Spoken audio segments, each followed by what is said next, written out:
nakakari. Gano'n ka lang din siguro Ilaban ka-proud ng sa team, especially after a long conference, tapos down kayo ng 1 game sa series na to? Siguro po sa akin yung, yung last point na, ay, ba't ako niyak tayo? Po, parang, syempre, parang naisip ko yung yung lahat nung nangyari po ngayong conference. So, sorry. So, parang siguro yung last point, dun nabuhos po lahat. Thank you. The floor is open for questions. Coach, what can you say about the growth of this team from barely making it to the semis before you took over, now you won your second podium finish with the bronze? Because last conference, like everyone, you was saying like, oh, we have Ori, that's why we went to the championship.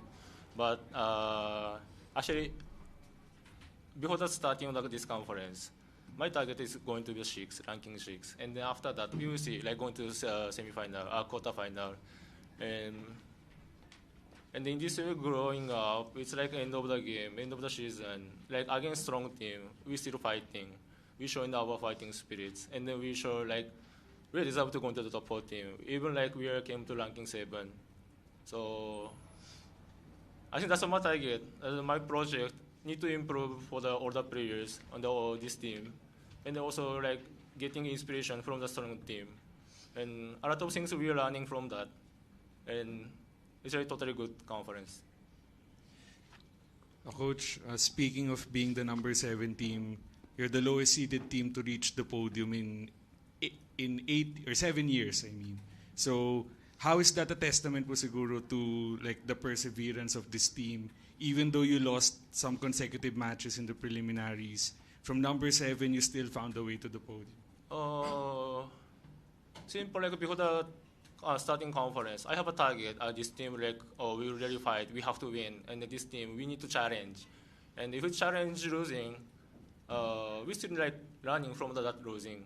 And we're just using for the experience for the elimination league. And then we like enough to get ready to fight on the semi-final. And then opportunity was coming. It's not like all the opportunity getting us, like all the other team also, like Signal, Galleries, what happened, and also we won Farm Fresh, but also we did all the 5 sets.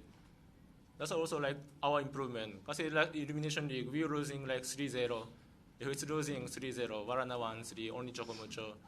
So I think most of probably the improvement is fighting spirits and also as a team. And that's what we made it. For Ellie and Ivy, yung sabi rin ni Coach kanina na may mga nagsasabing kaya lang kayo nag-medal last conference dahil nga may import, dahil may Oli. Ngayon nagawa niyo siya ulit.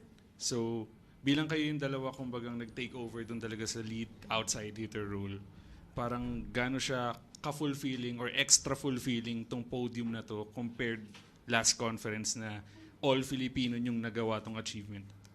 Siyempre, para sa amin po, sobrang laking achievement po to sa team namin.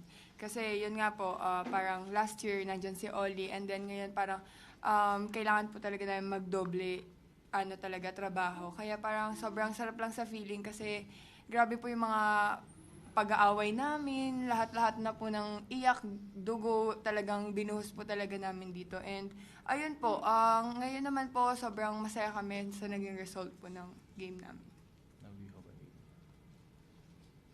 Yun nga sabi ni Ivy, sa akin din naman sobrang fulfilling to kasi yun nga sabi ni Coach Taka na ang dami nagsabi na napunta lang kami sa finals kasi dahil kay Oli. Isang malaking challenge siya for us para mag-fill in sa gap na iniwan ni Oli. Yung points na nabibigay niya sa team, syempre yun nga, sobrang kayod lang talaga kami and yung tiwala ng coaches and yung teammates namin andun. So, ngayon, nandito kami. For Ivy and Ellie nga, yun nga, bronze medal finish kayo ngayon. But what will it take lang siguro for you guys to parang umangat palalo, di ba? Parang silver or another gold medal finish naman for the next conferences. What do you guys think yung kailangan pang gawin ng Akari? Siyempre, talagang non-stop po na trabaho. Kasi goal po talaga namin ngayon is mag-podium. Pero siyempre, yung pinaka-gusto po talaga namin is mag-gold. Kaya wala po talagang titigil sa amin. Pahinga lang po ng konti and then back to drawing board po kami. Same lang din kay IB. Siguro kailangan lang namin din mapulido pa yung, syempre yung connection namin, especially sa setters and sa middles namin.